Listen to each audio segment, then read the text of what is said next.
Hey guys, welcome to another unboxing. Today we're checking Amazon Basics.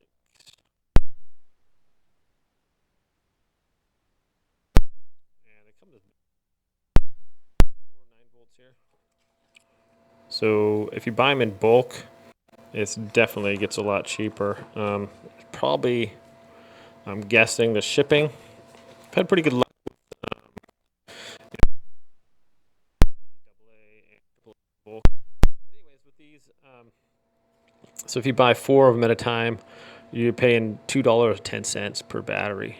And then if you buy an 8 pack, they're $1.50. If you buy a 24 pack, they're $1.25. So um, the more you buy, the cheaper they get. So if you do need to stock up, and that's probably the way to go. But yeah, I've had, like I said, I have really good luck with I don't know luck, but they seem to be pretty good batteries. So head to head with Duracell, I did one with I think it was a AAA batteries, and they're quite comparable. So yeah, I'll leave a link in the description below if you guys want to check these out.